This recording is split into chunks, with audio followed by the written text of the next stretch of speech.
That's what I did. I was at the World Bank enjoying myself.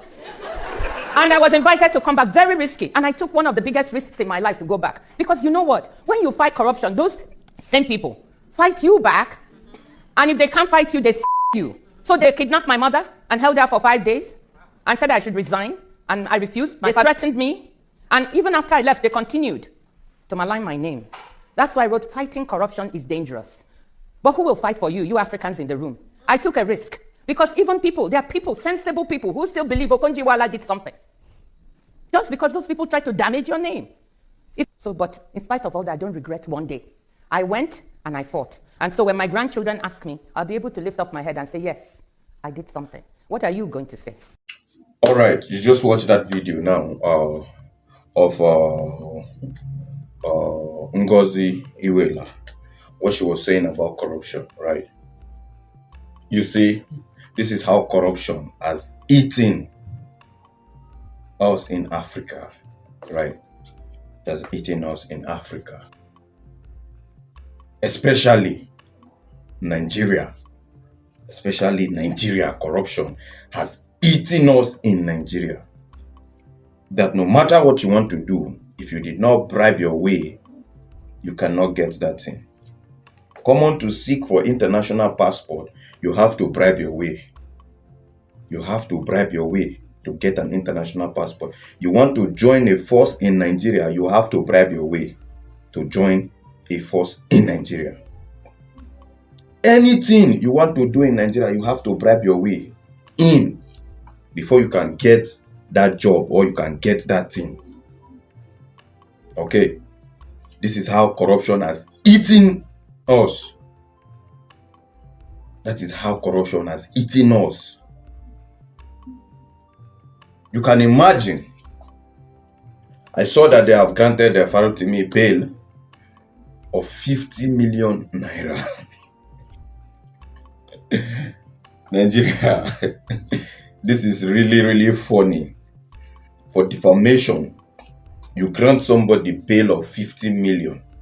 When this case is still going to court, the case is still going to court. Not that after granting him the bail of 50 million naira, this case will die like that. It will not go to court anymore, right?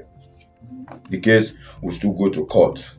And now you people have granted him bail of 50 million. If he pay that bail of 50 million, and then maybe when he go to court, and court charge him another 50 million for that defamation, right?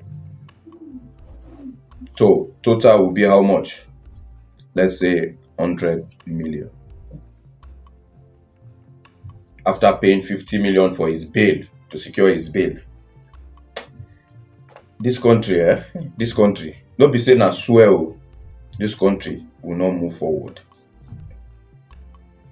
You as a son or as a lawyer that somebody defame you, why didn't you take this case to court?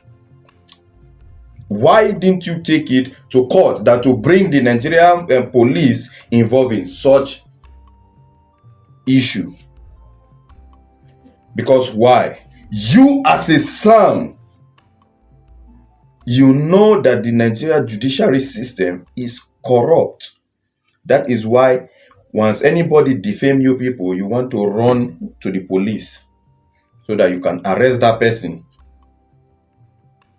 If the Nigerian judiciary system is working, I believe you as a son, you will sue that person to court for defamation, not even to bring the police in. But what we are seeing today, a son is arresting a lawyer, a human rights lawyer, for defamation in this country, Nigeria. In this country, Nigeria. Because why? The Nigerian judiciary system is not working. People don't trust in the judiciary system anymore, including a whole son is using the police to arrest somebody for defamation. Just imagine this. A son arresting somebody for defamation using the police. to do this. Right? Okay, let's leave that apart. Also, this human rights lawyer did not commit crime. He was being handcuffed. He was being handcuffed like an hardened criminal. Look at the picture. He was being handcuffed like an hardened criminal.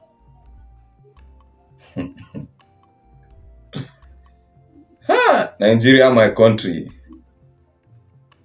This country is very, very, very sweet country and very funny country. Somebody that was arrested for defamation is being handcuffed. Why somebody who stole trillions of naira, that was being alleged that he stole trillions of naira, was walking majestically to the court without handcuff in his hand? Does it mean that the law in Nigeria affects only the poor? Does it mean that the law of Nigeria affects only people that are speaking the truth for the country? Because I see no reason why they will handcuff somebody who was arrested for defamation, was being handcuffed like an hardened criminal, and somebody who was alleged of stealing millions and trillions of naira was walking majestically to the court. You can see the picture. Was walking majestically to the court. Is this the country we said this country will move forward? That criminals are being celebrated in Nigeria? Criminals are being celebrated in Nigeria.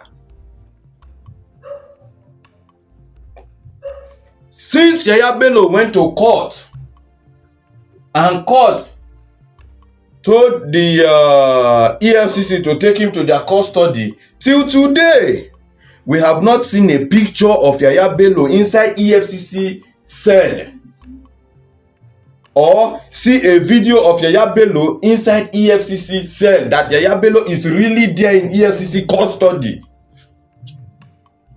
I know people are not asking about all these things. But tomorrow we will say the EFCC are working, whereas they are not working.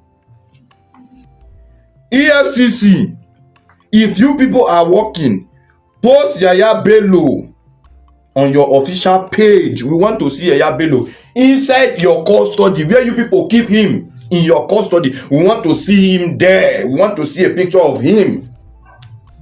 We want to see it. We want to see him like that inside your custody, where you people keep him in your prison, where you put him. We want to see a picture of Yaya Bello inside your custody in your prison. This is the corruption we are talking about. The corruption we are fighting for. If it is poor person now, we're still maybe $1,000 or $2,000. Una go carry banner. Una no go say this one na alleged now. Una go just carry and say yes, this person is a fraudster. E.g. like young boys like us.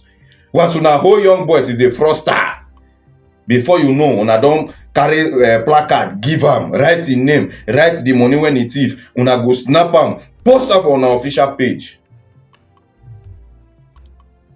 But you people are respecting the higher criminals we have in the country. You people are respecting them. Fiakwa. Is this not a shame to you people?